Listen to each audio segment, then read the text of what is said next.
భయంతో స్థానికంగా పనిచేస్తున్నటువంటి టీచర్లను, ప్రభుత్వ ఉద్యోగులను, ఎలక్ట్రిసిటీ డిపార్ట్మెంట్ ఉద్యోగులను, సెర్ఫ్లో పనిచేస్తున్నటువంటి డిఆర్డిఏ ఉద్యోగులు, ఐకేపీలలో పనిచేసేటువంటి ఏపీఎంలని, సిఏలని, సిసిలని, టీఏలని అందరినీ పిలిచి ఫంక్షన్ హాల్లో ఒక మీటింగ్ పెట్టి ఏ పద్ధతిలో అయితే దుబ్బాకలో మొన్న జరిగిన జనరల్ ఎలక్షన్స్లో 2 రాత్రులు 80 కోట్లు ఐకేపీకి సంబంధించినటువంటి అధికారుల చేత ఇంటింటికి పంచిపించినారో పోలీసుల సహకారంతో, అదే రీతిలో మళ్ళీ తప్పుడు పని చేస్తుందని రెడ్డి ఫంక్షన్ హాల్ సిద్దిపేటలో మీటింగ్ పెట్టిన విషయం నా దృష్టికి వస్తే 9:34 సిపి సిద్దిపేట గారి ప్రభుత్వ టెలిఫోన్ నెంబర్కి నేను ఫోన్ చేసి, సిపి గారు పలానా ఫంక్షన్ హాల్లో అనుమతి లేకుండా సమావేశం జరుగుతుంది అని నేను టెలిఫోన్ ద్వారా సిపి సిద్దిపేట గారికి 9:34 కంప్లైంట్ చేయడం జరిగింది. సిద్దిపేట 3 టౌన్ పోలీస్ స్టేషన్కి 1/2 కిలోమీటర్ దూరంలో ఉంటుంది Reddy function hall. Unfortunately no police reached the scene of offence until 10 PM. 9:39 జిల్లా మ్యాజిస్ట్రేట్, జిల్లా కలెక్టర్ సిద్దిపేట గారికి ప్రభుత్వ టెలిఫోన్ నెంబర్కి నేను కాల్ చేసి సేమ్ మ్యాటర్ని ఫిర్యాదు చేశాను. సార్, మోడల్ కోడ్ ఆఫ్ కండక్ట్కి భిన్నంగా ఇక్కడ ఒక సమావేశం జరుగుతుంది, ప్రభుత్వ ఉద్యోగులు ఈ సమావేశంలో పాల్గొంటున్నారు, బహుశా పాత కలెక్టర్ ఇంకా జిల్లా కలెక్టర్ని అనుకొని అందరు అధికారులను పిలిచి మీటింగ్ పెడుతున్నాడు సార్ అంటే, ఇప్పుడే పంపిస్తామని అయ్యగారులు అందరూ వచ్చేసరికి రాత్రి 10:10 జరిగింది. ఫంక్షన్ హాల్కి ఎఫ్ఎస్టీ టీం వచ్చేసరికి, ఫ్లయింగ్ స్క్వాడ్ వచ్చేసరికి ఎవరు చెప్పిరని నాకు తెలియదు. నేను కలెక్టర్ గారు, ఎస్పీ గారు, సిపి గారు చెప్పిరని నేను అనను, కానీ సమాచారం మాత్రం వెంకటరామరెడ్డి గారికి చేరింది. వెంటనే ఫంక్షన్ హాల్లో ఉన్నటువంటి అన్ని లైట్లని, జనరేటర్లని బంద్ చేసి కరెక్ట్ 10 గంటలకి 5 నిమిషాల ముందు స్క్వాడ్ గేట్ దగ్గరకు రావడానికి 5 నిమిషాల ముందు మరి ఎవరు ఫెసిలిటేట్ చేసిరో ఇలా ఇన్వెస్టిగేషన్ జరగాలని కోరుకుంటున్నాం. నేరుగా ఆయన వెళ్ళిపోతాడు లైట్లన్నీ బంద్ చేసుకొని. ఈ లోపల వీళ్ళు వచ్చేట్లేరని మా భారతీయ జనతా పార్టీ నాయకులు, కార్యకర్తలు ఫంక్షన్ హాల్కి గేట్ బయట నిల్చొని వీడియోలు తీసే కార్యక్రమం మొదలు పెడితే, చిమ్మ చీకటి చేసి అమావాస్య రాత్రి లైట్లన్నీ ఆఫ్ చేసి మహిళా ఉద్యోగులు కూడా ఫంక్షన్ హాల్ గోడలు దుంకి పారిపోవడం స్టార్ట్ చేసినారు. We recorded it. కార్ల నెంబర్లు, మోటార్ సైకిళ్ళ నెంబర్లు, గోడలు దుంకుతున్నటువంటి ఫోటోలు, వీడియోలు అన్నీ కూడా రికార్డ్ చేసినాం. మెల్లగా అంతా అయిపోయిన తర్వాత, మెజారిటీ పీపుల్ బయటికి పారిపోయిన తర్వాత, ఒక 30-40 మంది లోపల ఉన్నప్పుడు అప్పుడు కడుపు సల్లంగా అప్పుడు ఫ్లయింగ్ స్క్వాడ్ టీం వచ్చింది. వచ్చినానికి ఏం తెలియదు. ఈడు ఉన్నోళ్ళు ఎవరో చెక్ చేయమంటే చెక్ చేయడు. సార్, వాళ్ళ ఐడి కార్డు అడుగు, వాళ్ళు ఎవరు, ఎందుకు వచ్చిండ్రు, ఏ కారణం చేత ఈ రాత్రి 10 గంటలకి ఇక్కడ ఉన్నారు, సమావేశం ఎవరు పెట్టిండ్రు, అట్లీస్ట్ హాల్కి పర్మిషన్ ఉందా లేదా అడుగుమంటే అడిగాడు ఆయనే. సార్, వాళ్ళ మీటింగ్ వాళ్ళు పెట్టుకున్నారు అంటాడు. ఎవరి మీటింగ్ ఎవరు పెట్టుకున్నారు, పెట్టుకుంటే దానికి ఎందుకు అనుమతి లేదు అని అంటే ఎవరు రెస్పాండ్ కాలేదు. ARO, assistant returning officer Siddipet, RDO స్థాయి అధికారి, రాత్రి నేను 9:45 నుంచి అర్ధరాత్రి 12:30 దాకా ఆయన దగ్గర ఉన్నటువంటి అధికారిక టెలిఫోన్కి ఒక 50 సార్లు ఫోన్ చేస్తే సార్ 12:30 మేల్కొన్నాడు. సార్, నేను హైదరాబాద్ నుంచి బయలుదేరినా, షామీర్పేట వరకు వచ్చినా, మరి మీరు వస్తారా రారా, అక్కడ ఘర్షణ జరుగుతుంది అంటే నేను 10 నిమిషాల్లో ఫంక్షన్ హాల్కి చేరుతున్నాను, ఈ అర్ధరాత్రి మీరు రావద్దు, మీరు ఇంట్లోనే ఉండండి, మేము చర్య తీసుకుంటామని చెప్పినాడు.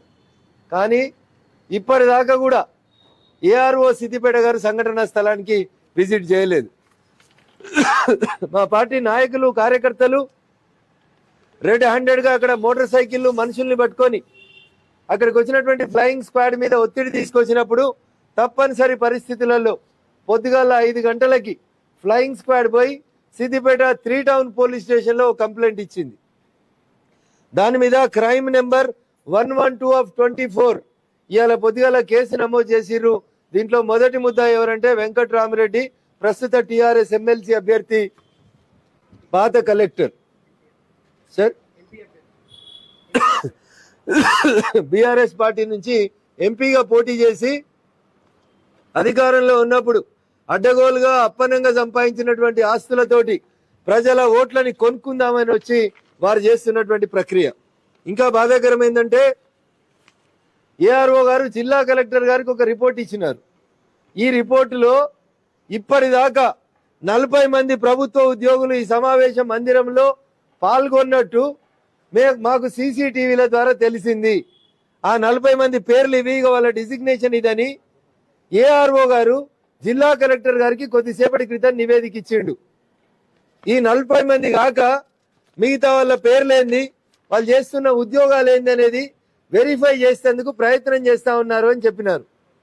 ఈ 40 మంది ప్రభుత్వ ఉద్యోగులు ఎవరంటే సెల్ఫ్లో పనిచేసేటువంటి, ఐకేపీలకు పనిచేసేటువంటి ఏపీఎంలు, సీసీలు, టీఏలు, ఇట్లాంటి వాళ్ళందరి చేత హరీష్ రావు అనేటువంటి సిద్దిపేట ఎమ్మెల్యే చేసే పోలీసుల భాషలో చెప్పాలంటే ఎంఓ అంటారు, మోడస్ ఆఫ్ ఆపరెండి అని. అంటే కొంతమంది దొంగలు ఎట్లుంటారంటే తల్లి పగటిలి భోజనానికి పోయిన తర్వాత వాడు వచ్చి చప్పుడు కాకుండా డోర్ లాక్ని తెంచేసి లోపలికి పోతాడు. ఇది ఒక రకమైన దొంగతనం. ఇంకొంతమంది దొంగలు ఎట్లుంటారంటే వెనకాల ఉన్నటువంటి కిటికీ ఊచలు తీసిపోతుంటారు. పోలీసుల భాషలో చెప్పాలంటే ఎంఓ అంటారు. హరీష్ రావు ఎంఓ ఏంటంటే ఈ ఐకేపీ సెంటర్లలో పనిచేసేటువంటి ఏపీఎంలతోటి, సీసీలతోటి, టీఏలతోటి, ఆఖరికి ఊర్లలో పనిచేసే సెల్ఫ్ హెల్ప్ గ్రూప్ల అధ్యక్షురాళ్లతోటి అందరికీ పైసలు ఇచ్చి ఇంటింటికి పోయి సెల్ఫ్ హెల్ప్ గ్రూప్లకి డబ్బులు పంచుకొని గెలుస్తాడు. ఇదైనా మొన్న సిద్దిపేట ఎలక్షన్ లో కూడా ఓటుకి 2000 పంచినటువంటి బాపతి ఈ హరీష్ రావు అన్నట్టు ఆయన. మా సిద్దిపేట సిపిగా ఉన్న మేడం అప్పుడు నేను ఎన్నికలప్పుడు పోయి చెప్తే నన్ను పోలీస్ స్టేషన్ లో ఆపి కొత్త ప్రభాకర్ రెడ్డి అనే దుబ్బాక ఎమ్మెల్యే 80 కోట్లు 2 రాత్రులు మా దుబ్బాక తొగుట, రాయపోల్, చేగుంట పోలీసుల సహకారంతో ఈ మహిళా గ్రూపులతోటి డబ్బులు పంచిపించారు. నేను దీని మీద ఎన్నికల ప్రక్రియ ముగిసిన 2 రోజులకి డీజీపీ తెలంగాణకు దరఖాస్తు ఇచ్చిన. మేడంను ట్రాన్స్ఫర్ చేసిరు తప్ప ఈ రోజు దాకా యాక్షన్ లేదు. హరీష్ రావు అనేట ఆయన ఇప్పుడు మెదక్ ఎంపీ గెలవడానికి ఏపీఎంలని, సీఏలని, సీసీలని, ప్రభుత్వ టీచర్లను వాడుకొని వాళ్ళ ద్వారా డబ్బులు పంచాలని చూస్తున్నాడు. అందుకని దయచేసి పోలీస్ అధికారులకి, ప్రభుత్వ ఉద్యోగులకి నేను సవినయంగా చేసేటువంటి అప్పీల్ ఒక్కటే. వెంకట్రామరెడ్డి రేపు శ్రీకృష్ణ జన్మస్థానం పోతాడా, చంద్రశేఖరరావుని దోలుకొని పోతాడా, హరీష్ రావుని దోలుకపోతాడా, ఏమవుతుందో తెలియదు. కానీ మా టీచర్లు, మా ప్రభుత్వ ఉద్యోగులు, మా ఏపీఎంలు వాళ్ళు ఇచ్చే చిన్న చిన్న డబ్బుల ప్యాకెట్లకు ఆశపడి మీరు ఇట్లాంటి తప్పుడు పనులు చేస్తే దయించి మీ భవిష్యత్ ఖరాబ్ అవుతుంది, మీ కెరియర్లో మచ్చబడుతుంది. కాబట్టి ప్రభుత్వ ఉద్యోగులు, టీచర్లు, పోలీస్ అధికారులు, సెర్ఫ్లో పనిచేస్తున్నటువంటి ఏపీఎంలు, సీసీలు, సీఏలు నేను మీకు సవినయంగా 2 చేతులు జోడించి అప్పీల్ చేస్తా ఉన్నా. My fight is not against the government employees. దయచేసి అర్థం చేసుకోవాలి, నా కొట్లాట మీతోటి కాదు. వెంకట్రామరెడ్డి అనే దుర్మార్గుడు కలెక్టర్ పెత్తనాన్ని ఇంకా చూపిస్తా ఉన్నాడు. దయచేసి మీరు ఎవరికి భయపెట్టాల్సిన అవసరం లేదు. మీకెవరన్నా డబ్బు ఇస్తానని ప్రలోభ పెడితే మీరు వచ్చి లోకల్ పోలీస్ స్టేషన్లో కంప్లైంట్ ఇవ్వండి. అది హరీష్ రావు అయినా వెంకట్రామరెడ్డి అయినా పోలీసు వాళ్ళు కేసు నమోదు చేయకపోతే మీ పక్షాన నిలబడతాను, కొట్లాడతానని చెప్తా ఉన్నాను.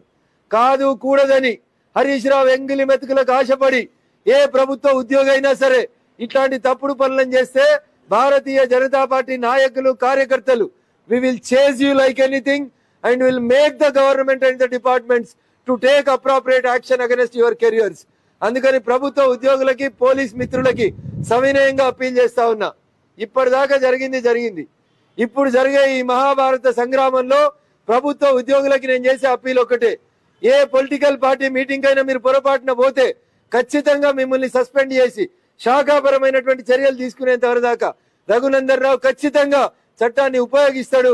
కాబట్టి దయచేసి మా కొట్లాటలో, ఆంబోతుల కొట్లాటలో లేగదూడలు బలైనట్టు ప్రభుత్వ ఉద్యోగులు దయచేసి మా పంచాయతీలకు రావద్దని, హరీష్ రావు, ప్రభాకర్ రెడ్డి, వెంకట్రామరెడ్డి, సునీత లక్ష్మారెడ్డిలు చేసేటువంటి ఈ తప్పుడు పనులకి మీరు సాక్షులుగా నిలవద్దు, ప్రేక్షక పాత్ర వహించొద్దు, అందులో మీరు సూత్రధారులు కావద్దని నేను సవినయంగా అప్పీల్ చేస్తూ, కొద్దిసేపటి తర్వాత ఈ 40 పేర్లు ఎవరైతే సెర్ఫ్ కింద పనిచేసేటువంటి అధికారులు ఉన్నారో వీళ్ళ మీద Panchayati Raj and rural development commissioner Shrimati Anitha Ramachandran గారికి వీళ్ళందరి మీద రాతపూర్వకమైనటువంటి ఇంకొక ఫిర్యాదు రెడీ చేసుకున్నాం.